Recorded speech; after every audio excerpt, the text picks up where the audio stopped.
നമസ്തേ കൂട്ടുകാരെ. ഞാൻ വന്നിരിക്കണ എന്താണെന്നറിയാമോ? എൻ്റെ വേദനകൾക്ക് ഒരു മരുന്നുമായി. ഇത് പരിചയമുണ്ടോ? ഇതാണ് ആട്ടുകാൽ കിഴങ്ങ്. അല്ലോ മനസ്സിലായേ? എന്താ പറയുക, ആടിൻ്റെ കാല് പോലെ ഇതിൻ്റെ രൂപം. അത് കാരണം ആട്ടുകാൽ കിഴങ്ങ്. ഇത് നമ്മൾ കഷായം വെച്ച് കുടിച്ചാൽ ഇവിടെ വേദനകൾ മാറിക്കിട്ടും എന്നാണ് പറയുന്നത്. നമുക്ക് വെച്ച് നോക്കാം. അതിയായ ഉള്ളതല്ലേ എനിക്ക്. നമുക്കിത് ട്രൈ ചെയ്ത് നോക്കാം. ഇതിനെന്തൊക്കെ വേണം ഇറങ്ങുമ്പം ഇതൊരു പകുതി എടുത്താൽ മതി. ഈ എന്താ പറയുക, കൂടെ സ്പോഞ്ച് പോലെ ഇരിക്കുന്നില്ലേ, കാണിച്ചു തരാം. കാണാമോ? ഇങ്ങനെ മുകളിലിങ്ങനെ ഒരുമാതിരി സ്പോഞ്ച് പോലെ ഇരിക്കുന്നുണ്ട്. ഇതിങ്ങനെ ഒരു ഇതുണ്ടോ, സ്പോഞ്ച് പോലെ ഇരിക്കുന്നുണ്ട്. ഇത് നമ്മൾ ഇതാവുമ്പോൾ പൊടി ഇങ്ങനത്തെ പൊടിയാണ്. പൊടി നല്ലൊരു ചിരണ്ടിയിട്ട് ചിരണ്ടി കഴിഞ്ഞിട്ട് നമുക്കിത് ചതയ്ക്കണം. ചതച്ചിട്ട് ഇഞ്ചി കേട്ടോ, ഇഞ്ചി 10-12 ചുവന്ന ഉള്ളി, പിന്നെ ഒരു കുടം, എന്താ പറയുക, ഒരു കുടം വെളുത്തുള്ളി എല്ലാം കൂടെ ചതയ്ക്കുക. നല്ലപോലെ ചതച്ചിട്ട് ജീരകം, ഉലുവ, പിന്നെന്താ ജീരകം, ഉലുവ, കുരുമുളക് എല്ലാം കൂടെ നല്ലപോലെ പൊടിക്കുക. അതെല്ലാം പൊടിച്ചിട്ട് ഇതിനോട്ട് മിക്സാക്കിയിട്ട് നമ്മൾ എന്താ പറയുക, രണ്ട് ഗ്ലാസ് വെള്ളത്തിൽ തിളച്ച് പറ്റുമ്പോൾ 1/4 ഗ്ലാസ് ആക്കുക. അതേപോലെ നമ്മൾ അങ്ങനെ തിളപ്പിച്ചിട്ട് കുടിക്കുക. ഇപ്പോൾ തുടങ്ങുന്ന സ്റ്റാർട്ടിങ്ങാണ്. നോക്കാം, മാറും അതല്ലേ, നോക്കാം അല്ലേ. കണ്ടോ, ഒരു കൂട്ടങ്ങളുണ്ട് കേട്ടോ. ഉലുവ വേണം, ജീരകം, കുരുമുളക്, വെളുത്തുള്ളി, ചുവന്നുള്ളി, ചെറിയ ഉള്ളി കേട്ടോ. അത് കഴിഞ്ഞിട്ട് നമുക്ക് ഇഞ്ചി 2 കഷ്ണം എടുത്തിട്ടുണ്ട്. ഞാൻ ഇത് ചെറുതായിട്ട് അരിഞ്ഞു ചതയ്ക്കാൻ എളുപ്പമാവട്ടെ വെച്ചിട്ട് ഇത് ചതയ്ക്കാം. എനിക്ക് കുറയുമോന്നൊന്നും അറിയില്ല. എല്ലാവരും പറയുന്നത് കേട്ടിട്ട് ഇങ്ങനെ പറയുന്നുണ്ട് കുറയുന്നു. നമുക്ക് നോക്കാമല്ലേ.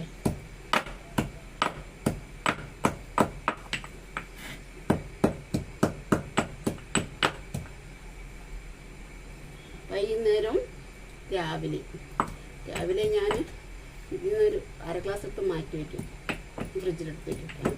പാടില്ല എന്നാ പറഞ്ഞാൽ എനിക്ക് രാവിലെ വയ്ക്കാൻ മടി.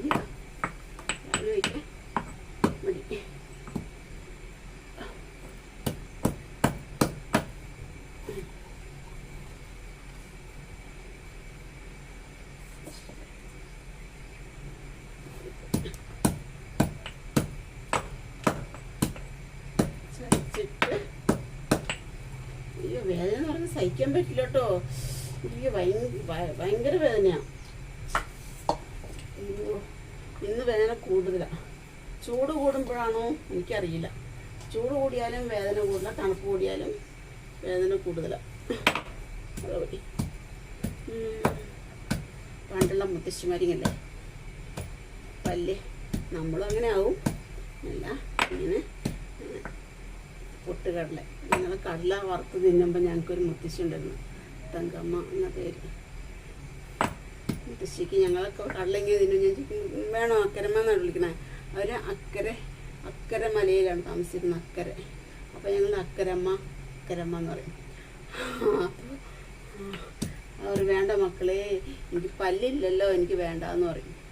അപ്പോൾ ഞാൻ ശരി അറിയാം. അപ്പം ഞാൻ എന്തെങ്കിലും കുറച്ച് കടല ഇങ്ങനെ പൊട്ടിച്ച് നിലക്കടലയില്ലേ, അത് പൊട്ടിച്ച് കുറച്ചെടുത്ത് വറുത്തത് ഇങ്ങനെ എടുത്തിട്ട് ഞാൻ പിന്നെ അമ്മി കൊണ്ടുപോയിട്ട്, അമ്മി എന്നല്ല പറയുക, ഇങ്ങനെ അരയ്ക്കുന്നതിന് അമ്മി എന്ന് തോന്നുന്നു. അതിനകത്ത് കുറച്ച് വെല്ലവും ഇട്ടിട്ട് ഞാൻ ഇങ്ങനെ പൊടിച്ചിട്ട് കൊടുക്കും.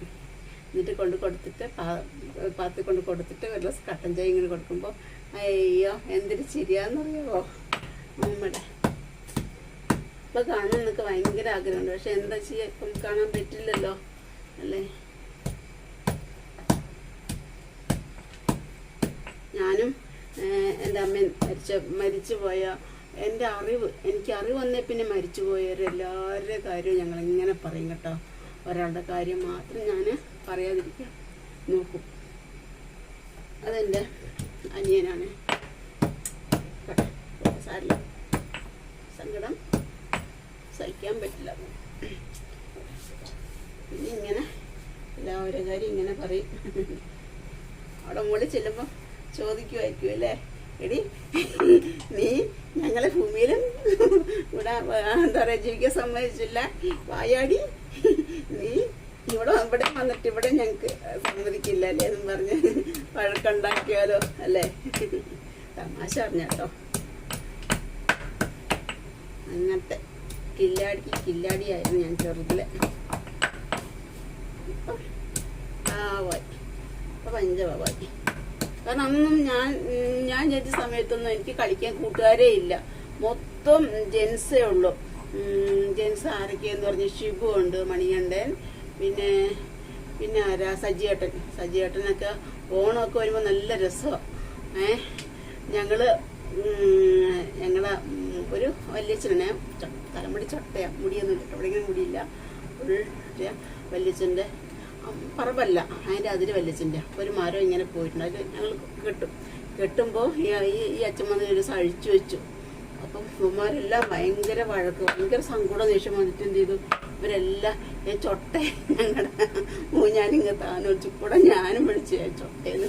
ഭഗവാനെ അന്ന് എനിക്ക് കിട്ടിയ അടി പൂരം തല്ലായിരുന്നു. അച്ഛനറിയില്ല കേട്ടോ. അമ്മയുടെ അടുത്ത് നല്ല അടി കിട്ടി എനിക്ക് അന്നത്തെ ദിവസം. നീ ആമ്പിളരെ കൂടെ കൂടിയിട്ട് അവര് പറയുന്ന പോലെ നീയും പറയണോ? അന്ന് കുഞ്ഞല്ലേ, എന്തറിയാം. പക്ഷെ നല്ല നല്ല ഫ്രണ്ട്സായിരുന്നു അന്നൊക്കെ ഞങ്ങളെല്ലാവരും. ഇപ്പോഴൊക്കെ വലുതായി കണ്ടാൽ പോലും. സജ്ജേട്ടൻ മിണ്ടും കേട്ടോ. സജ്ജേട്ടൻ എവിടെ വെച്ചുണ്ടാലും സജ്ജേട്ടൻ മിണ്ടും. പിന്നെ സജ്ജേട്ടൻ്റെ ചേട്ടൻ്റെ മോള് ജിഷ എൻ്റെ കൂടെ വർക്ക് ചെയ്തതാ. അതാ അതിനെ കെട്ടി സ്നേഹം. അച്ഛോ എന്ത് സ്നേഹമെന്നറിയുമോ. പണ്ടൊക്കെ സ്നേഹമൊക്കെ ഇപ്പോഴത്തെ പിള്ളേർക്ക് ഉണ്ടോണോ അല്ലേ. അന്നൊക്കെ എന്തൊരു സ്നേഹമെന്നറിയുമോ. പുഴയെ കുളിക്കാൻ പോവും.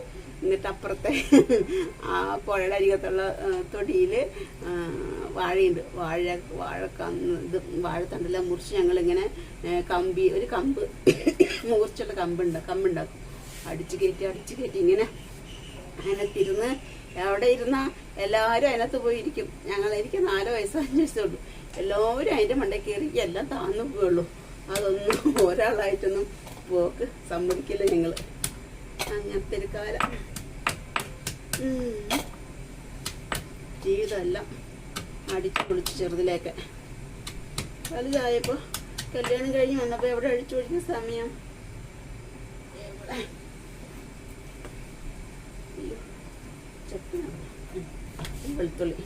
വെളുത്തുള്ളി ഉണ്ട് പറഞ്ഞു. വെളുത്തുള്ളി ഇഞ്ചിയൊക്കെ ഗ്യാസിനല്ലേ, അറിയില്ല. അവ എല്ലിന് ബലം വയ്ക്കാനത്ര. എൻ്റെ എല്ല് ഏതെല്ലാണാവോ പോയി കിട്ടണമെന്ന് എനിക്കറിയില്ല. എന്തിൻ്റെ വേദനയാന്ന് എനിക്കറിയില്ല ഭഗവാനെ. അയ്യോ, ഞാൻ പ്രാർത്ഥിക്കുക ഈശ്വര വേദന എങ്ങനെയെങ്കിലും ഒന്ന് മാറ്റുന്നാ മതിയായിരുന്നു. അപ്പം നമുക്കിത് കഴിച്ചു നോക്കാം കേട്ടോ. ഞാൻ ഒരാഴ്ച തീരുന്നവരെ കഴിക്കാൻ ഉദ്ദേശിച്ചിട്ടുണ്ട്, മുടങ്ങാതെ. എന്നിട്ട് ഞാൻ പറയാം കേട്ടോ. വേദന കുറച്ചെങ്കിലും കുറവുണ്ടോ മാറിയോ ഒന്നും പറയാം കേട്ടോ. പിന്നെ എനിക്ക് സബ്സ്ക്രൈബും ഒക്കെ ചെയ്യണം കേട്ടോ. ഫ്രഷപ്പം ഞാൻ ഭയങ്കര ചൂട്. മഴ ചാറിട്ടോ, മഴ ചാറിയേ ഉള്ളൂ, പക്ഷെ നല്ല പെയ്തില്ല. അയ്യപ്പ മതി, ഈ പോരാ.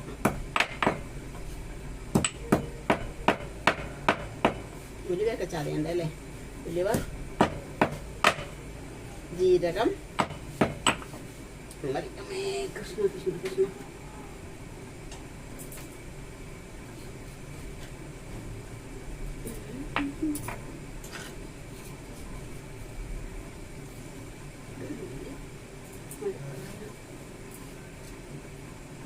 കേട്ടോ. ചട്ടിയൊക്കെ കാണാൻ അധികം വൃത്തിയൊന്നുമില്ല കേട്ടോ. എത്ര തേച്ചിട്ടും ഇത് വെളുക്കുന്നില്ല. ഞാൻ എന്താ ചെയ്യാം. അപ്പം അത് തിളക്കട്ടെ, ഞാൻ കാണിച്ചു തരാവേ. കാണുന്നുണ്ടോ?